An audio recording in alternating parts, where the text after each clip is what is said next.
జీవితం నుండి నేర్చుకోవాలని ఎంతమందికి ఉంటుంది? చాలా తక్కువ మందికి.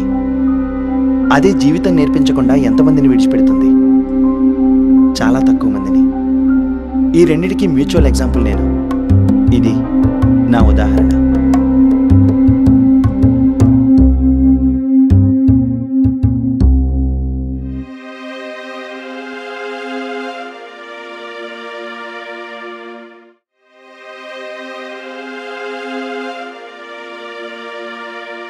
నీతో ఎప్పటికీ ఉంటానన్న మాటని, నీపై ఎప్పటికీ ఉంటుందన్న ప్రేమని వెనక్కి తీసుకోవడానికి వచ్చాను. ఎందుకో అని నువ్వు అడగొచ్చు, కానీ ఎందుకో నేను చెప్పను. చెప్పలేక కాదు, చెప్పాలని లేక. కానీ ఒక్కటి మాత్రం చెప్పగలను, నిన్ను, నీ నిజమైన ప్రేమను విడదీయాలి అంటే అది కేవలం బలమైన కారణానికే సాధ్యం. Yes, I have the strongest reason I could ever have. And yes, this moment made me learn from my life. ఆపుకోలేని బాధ ఇవ్వని తృప్తి ఆపుకుంటున్న ద్వేషం ఇస్తుందేమో అనిపించింది. కని వదిలేసిన అమ్మ,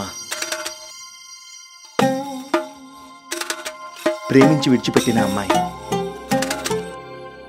సమయానుసారంగా నన్ను మించిన శత్రువు నీకు లేరని గుర్తు చేసే నా కర్మ. ఇలాంటి దురదృష్టమైన గతాన్ని గుర్తు తెచ్చుకుని నాకెంతో ఇష్టమైన ప్రస్తుతాన్ని నాశనం చేసుకోబోయాను.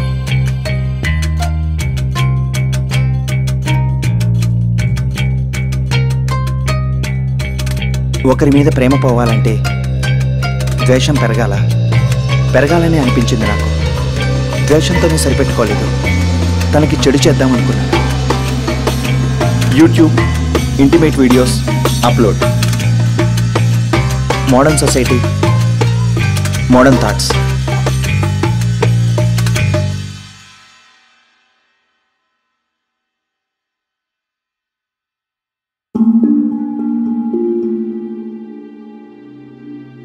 వచ్చేప్పుడు ఫోన్ చేస్తాను కదక్కా.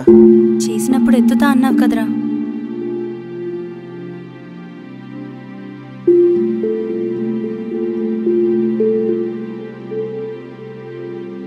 ఏమైంది? నాకేమైంది? నువ్వు అర్థం పర్థం లేని మాటలు మాట్లాడినా నీ కళ్ళు సరైన అర్థాన్ని సరైన విధంగా తెలియజేస్తాయి. చెప్పు, ఏం జరిగింది? సరే చెప్తాను. ఒక అబ్బాయిని ప్రేమించాను, చాలా ప్రేమించాను. కానీ నాన్నని ప్రేమించినంతగా కాదు. వాడి ప్రేమని ఒప్పుకున్న అప్పుడు, వద్దనుకున్న ఇప్పుడు నా జీవితంలో చాలా మార్పులు వచ్చాయి. ఆ మార్పులకు గల కారణం నాన్న జీవితంలో వచ్చిన మార్పులు. అప్పుడు ఇష్టాలతో బ్రతుకుతున్న నాన్నకి నా ఇష్టాలని చెప్పి వాటిని పొందాను. ఇప్పుడు అయిష్టాలతో బ్రతుకుతున్న నాన్నకి ఇష్టం లేని పెళ్లి చేసుకుని ఇంకో అయిష్టాన్ని ఇవ్వలేను. ఇదంతా వాడికి చెప్పా. అందరబ్బాయిలాగే వాడు ఆ ఒక్క ప్రశ్నే అడిగాడు, ఇవన్నీ ప్రేమించినప్పుడు ఏమయ్యాయని. ప్రయాణించే ఎవడైనా గమ్యం చేరుకోవాలనే ప్రయాణిస్తాడు, కానీ ప్రమాదంలో ప్రాణాలు కోల్పోవాలని కాదు. ప్రేమించే ఎవరైనా పెళ్లి చేసుకోవాలనే ప్రేమిస్తారు, కానీ మధ్యలో విడిచిపెట్టాలని కాదు.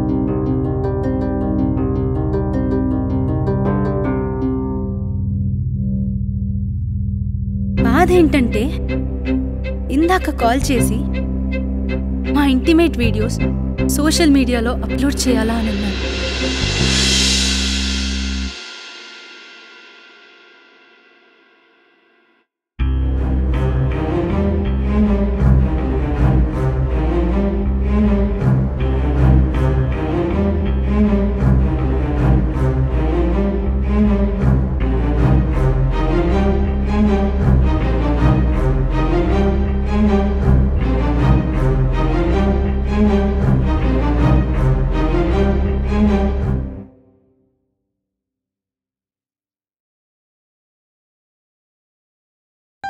ఇదేంటి నా కథ.